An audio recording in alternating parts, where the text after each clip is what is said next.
So, tell us the name of the business. SUP Eco Adventures, which SUP stands for Stand Up Paddleboard. And for the old pros, do you call it SUP or do you call it SUP? We call it SUP. Okay. Yeah, so you'll hear people say SUP all the time. All right, so you're the cool guy if you say SUP. Exactly. All right. Exactly. How did you guys get in the business? Well, actually, it grew from our love of being out on the water and really enjoying stand-up paddleboarding. And when my husband retired from the Air Force, we thought we'd really like to do something that we love every day for our job and share it with others. And as this is a new sport that's growing, wanted to bring it here to the East Coast here in Central Florida. Now, you guys started out kayaking.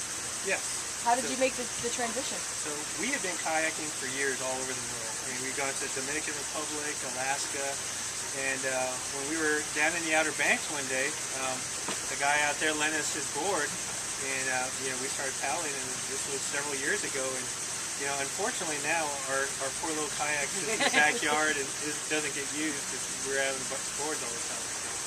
So wait, you guys told us a great story. What's the name of the kayak? Go ahead. The anchovy. Have you named your paddleboards? No, we have not named them yet. Not yet, but that could always be a contest. All right, some good names for the paddleboard. Okay, good stuff. So, what does a tour involve? I mean, if I come out here and it's my first time on a stand-up paddleboard, what do I do? Well, we keep our groups really small. We try to keep them to about 6, so it's Dina and myself. We take all the groups out, and that way we can give individual attention. We can take time to get people standing up. We'll walk you through on shore, kind of show you what you're going to be doing, show you how to hold a paddle, the process of standing up.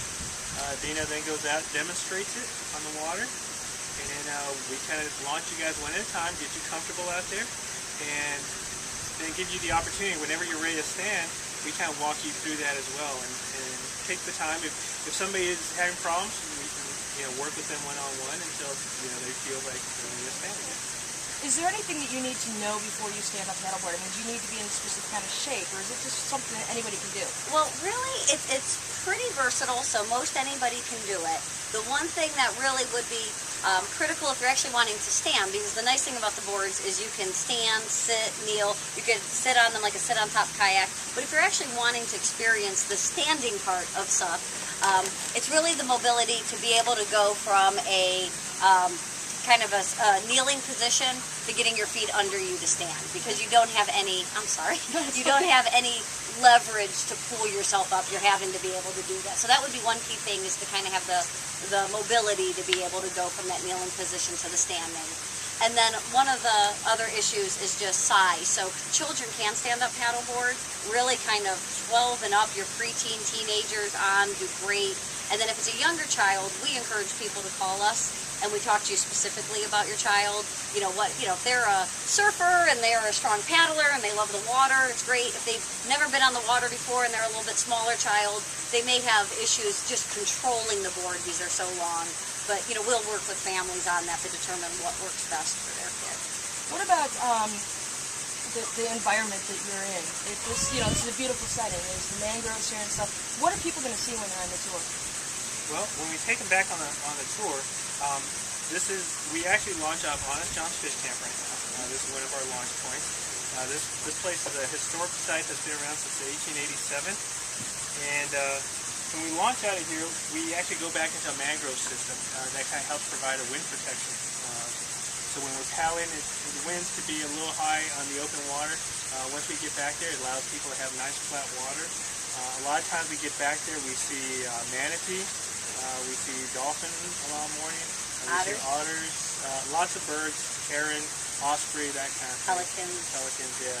So it kind of depends on what the day brings, but it's all a very secluded area. You don't see a lot of other people out here. You see some fishermen maybe on the weekends. Sometimes you see an occasional kayaker. That's about it. So it's really good for somebody who's just beginning and just starting. They not only are starting at a pretty easy level, they're getting to see a real beautiful part of Florida. Exactly. Excellent. So is there any tips or anything that you would give a new stand-up paddleboard person? Anything that you'd say? Well, I would say it's much easier than it looks. So sometimes people ask, oh, I couldn't do that, I don't have great balance. really the boards are very stable. If you get, you know, the right size board, and actually the longer the board, the wider the board, that's going to help you as a beginner with the stability. And then my one big tip is if you do feel wobbly, try to look out ahead of you. It's just like on a boat for seasickness. If you look ahead, it makes you feel much more stable than looking down at your feet. Excellent. Try not to walk on the board, just stand on the board. All right. So let's go show somebody what it looks like. Great. All right. It'll be fun.